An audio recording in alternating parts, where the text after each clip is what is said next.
Hello ನಮಸ್ಕಾರ, ನೀವು ನೋಡ್ತಾ ಇದ್ದೀರಾ ಇಂಡಿಯಾ ಫಸ್ಟ್. ನಾನು ರಕ್ಷತ್ ಶೆಟ್ಟಿ. ಈಗ ಹೆಡ್ಲೈನ್ಸ್.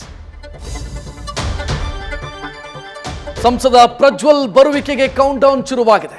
34 ದಿನಗಳ ನಂತರ ಬೆಂಗಳೂರಿಗೆ ಎಂಟ್ರಿ ಆಗ್ತಾ ಇದ್ದಾರೆ. ಏರ್ಪೋರ್ಟ್ ಅಲ್ಲೇ ಬಂಧಿಸೋದಕ್ಕೆ SIT ಕಾದು ಕೂತಿದ್ರೆ ಇತ್ತ ಹಿರಿಯ ಅಧಿಕಾರಿಗಳ ಸಭೆ ಕೂಡ ಆಗಿದೆ.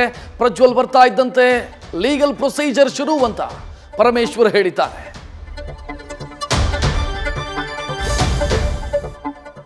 ಪ್ರಜ್ವಲ್ ವಾಪಸ್ ಬರ್ತಾ ಇದ್ದಂತೆ ಬಹುದೊಡ್ಡ ಪ್ರೋಸೆಸ್ ಆರಂಭ ಆಗಲಿದೆ. ಮದರ್ ಡಿವೈಸ್ ಯಾರ ಬಳಿ ಇದೆ ಅಂತ ತನಿಖೆ ಆಗಲಿದೆ. ಅದೇನಾದರೂ ಡಿಸ್ಟ್ರಾಯ್ ಆಗಿದ್ರೆ ಸಂಕಷ್ಟ ಫಿಕ್ಸ್ ಅಂತ ಹೇಳಲಾಗ್ತಾ ಇದೆ. ಇತ್ತ ಪ್ರಜ್ವಲ್ ಆಗಮನಕ್ಕೂ ಮೊದಲೇ ಬೆಂಗಳೂರಿನಿಂದ ಮಾಜಿ ಮುಖ್ಯಮಂತ್ರಿ ಕುಮಾರಸ್ವಾಮಿ ನಿರ್ಗಮಿಸಿದ್ದಾರೆ.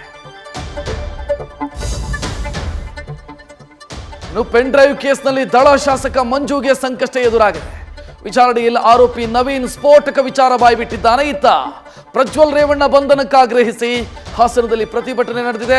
ರಾಜ್ಯದ 113ಕ್ಕೂ ಹೆಚ್ಚು ಸಂಘಟನೆಗಳು ಈ ಪ್ರತಿಭಟನೆಯಲ್ಲಿ ಕೈ ಜೋಡಿಸಿವೆ. ಕಾಂಗ್ರೆಸ್ ಸರ್ಕಾರದಲ್ಲಿ ಮೊದಲ ವಿಕೆಟ್ ಪತನ ಆಗತ್ತಾ ಗೊತ್ತಿಲ್ಲ. ಸಚಿವ ನಾಗೇಂದ್ರಗೆ ಸಿಎಂ ಕರೆದಿದ್ದು ರಾಜೀನಾಮೆ ಪಡೀತಾರೆ ಅನ್ನೋ ಸುದ್ದಿ ಹಬ್ಬಿದೆ. ಇತ್ತ ಮೃತ ಚಂದ್ರಶೇಖರ್ ನಿವಾಸಕ್ಕೆ ಬಿಜೆಪಿ ರಾಜ್ಯಾಧ್ಯಕ್ಷ ವಿಜಯೇಂದ್ರ ಭೇಟಿ ನೀಡಿ ಸಿಬಿಐ ತನಿಖೆಗೆ ಆಗ್ರಹಿಸಿದ್ದಾರೆ.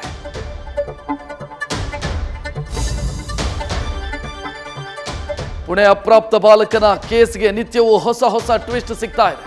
ಪ್ರಕರಣದಲ್ಲಿ ತಂದೆ ತಾತನ ಬಳಿಕ ತಾಯಿ ಪಾತ್ರವೂ ಬಯಲಾಗಿದೆ. 3 ಲಕ್ಷ ಕೊಟ್ಟು ರಕ್ತದ ಮಾದರಿಯನ್ನ ಅದಲು ಬದಲು ಮಾಡಿದ್ರಂತೆ. ಇನ್ನು ಅಜಿತ್ ಪವಾರ್ ಬಣದ NCP ಶಾಸಕನ ಕೈವಾಡ ಕೂಡ ಜಗಜ್ಜಾಹೀರಾಗಿದೆ.